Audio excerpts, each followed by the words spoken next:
Okay, we're back with part two, and we're gonna try and walk through and explain exactly what's going on in this car code. Notice in most of our stacks we would have like a memory place and then output, but I've added something to this, and the CPU control or stack is basically where in the program is each are we executing? Is the Where does the CPU execution come from? And it's because we've got two programs, and your projects might have more later, and functions that are being called and stuff like that. So I don't think we'll do the whole walkthrough, but certainly we'll start and see what's going on. So when you press run, what happens is the Java starts looking for a main method. And of course, if I press run over here, it wouldn't find it. And so you get a little error message. It doesn't appear to be an application or an applet. Well, that's because it doesn't have a main method, and we don't even know anything about applets yet. That's for grade 12 as well. So over here, I press run, and it finds the main method, and it starts working. So it starts working through this data, these commands. Buffered reader, main reader. So that puts main reader into memory. All right, so in here, and this is going to be one that's not used very much, so I'm going to put it in there even though it's not used much. I'm going to forget about it. Main reader goes into memory. Where's the control right now? Hopefully you can read that okay. Oops. The control right now is in car user dot main, right? That's the main method. That's where we're executing stuff. All right, so what's next? Well, then it makes this integer called num. Well, where does num come from? Put num in here. Right now, it comes from parsing an integer from the MainReader.read line. And notice there's a comment there that says it's not very idiot proof. What if a negative was entered, or what happens if something was there was a problem reading from the file or whatever? That's not a very good. It's not very idiot proof, but hopefully we've set it up right. It goes to the file and picks off that. So num has the value of 3 now. So I'm just going to put underneath that, I'm going to put a little 3. And again, this is one that's not changed, I don't think. That doesn't change, so what happens next? Then the next line creates a array called DB, database, of car, and it creates 3 of them. So in here, and I'm going to have this array called DB, and it makes 3 different ones. So we got DB1. No, not DB1, DB0. And I know that's hard for you to see because I got to kind of squish things in here, folks.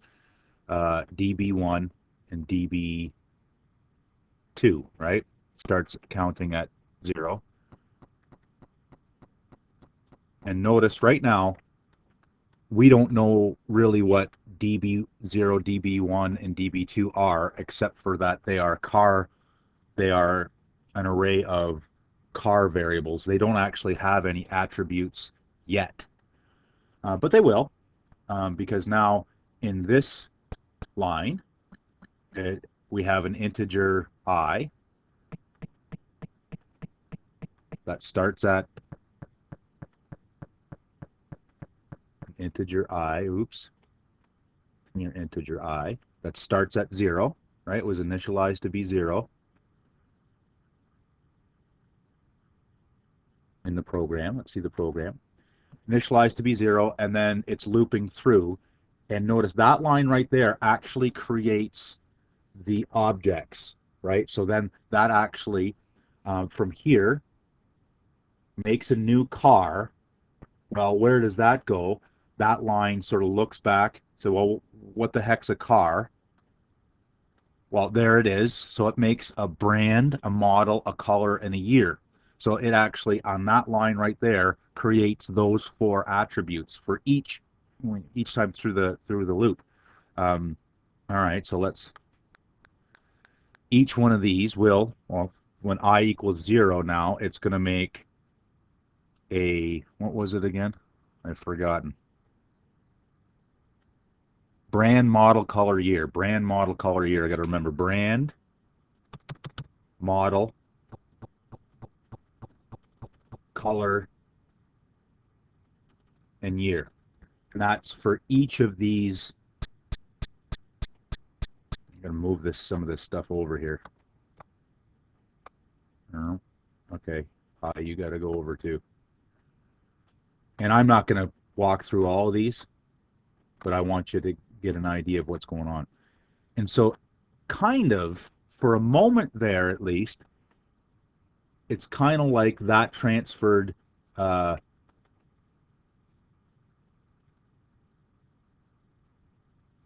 control just for a moment as it was looking up what a car was to car.java to create those. And then what happened? Well, once it created that car object, what did it do next? Well, it went back to the main program. So we're back in the main program almost right away, right? Bam, right away. And then it called db0 because I is 0 dot set data file. And it passed the parameter MainReader. We'll talk about that in a second. But so that means the control went to car.java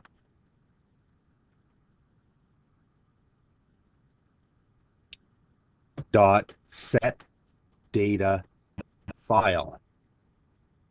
Right, that was where it went next. Right, set data file. All right, well, what did that do? That means now we're not looking at this program anymore, right? Because this sort of transferred control to this function.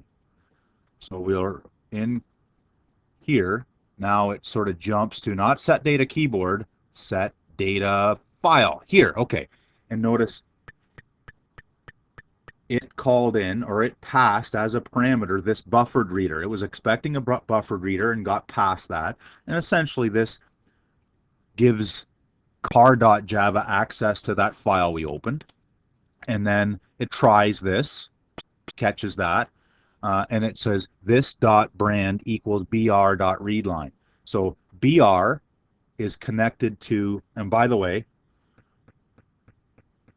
at that point, it actually makes another new little variable called br, right? This becomes br,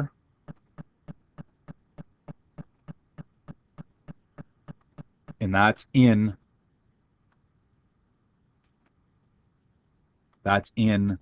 car set data file, right? That becomes br. And what happens in set data file? Oh, okay. This dot brand. Now, what's this business? This refers to the object that called it. So what object called it? Object called it. It was db0 because I was 0 that called this.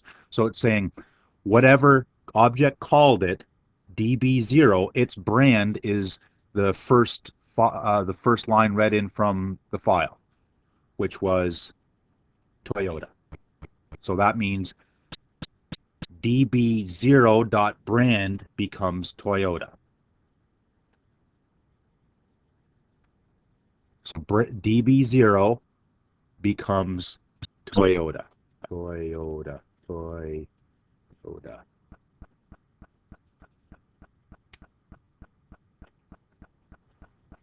And notice we're still in, where's execution? It's still in car.setData file. Set data file, and then it just does the next 3 reads, assuming that there was no error.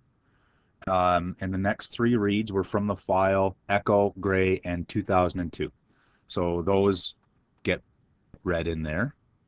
Echo, gray, 2002.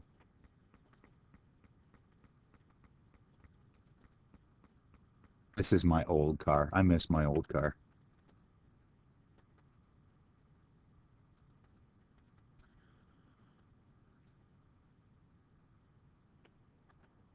Okay, then what happens? Well, where are we? We're still in car.setData file. Car.setData file.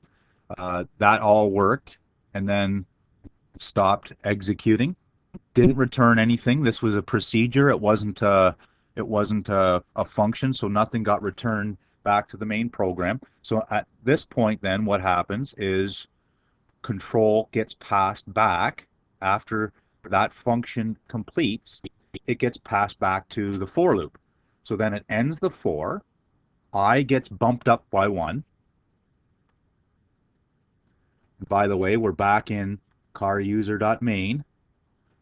I gets bumped up to 1, and then you can see what happens, right? It's going to keep going. What's the next thing? It tests it. Is I less than num? Well, num was 3. Yes, it is.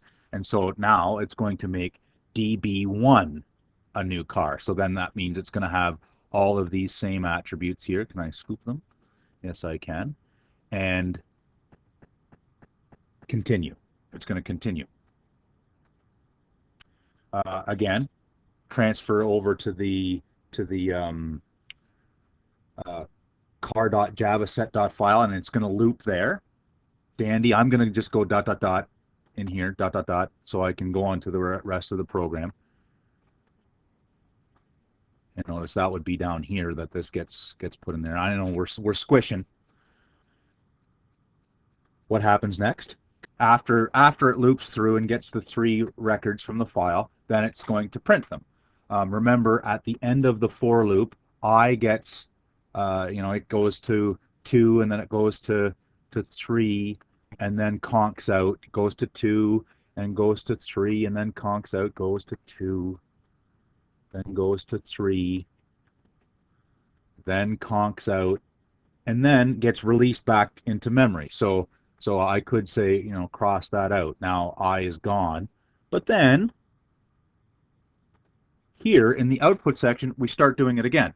And so now I'm actually going to get some output. And car plus, this is I plus 1 colon, so the I is 0 the first time. Get rid of that.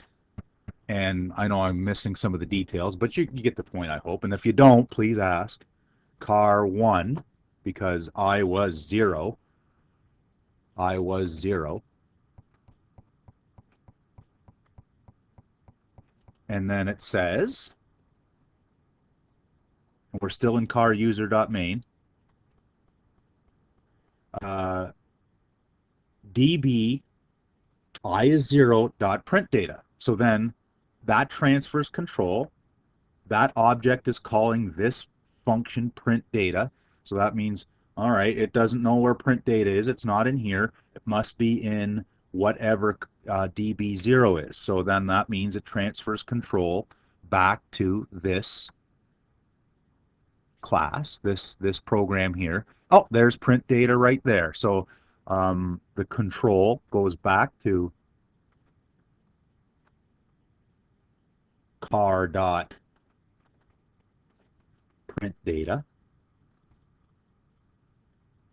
and it knows which record called it, right? Because it was db0, I was 0, db0 called it, and so then it knows which year, color, brand, and model to print out. Because it was DB0, this record that called it.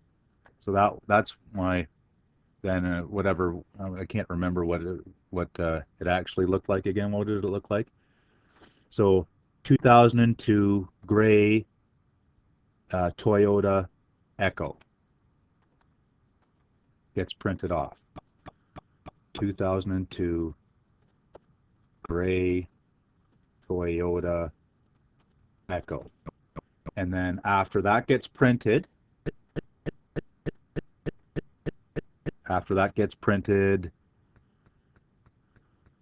we're in car we're not in car user, we're in car.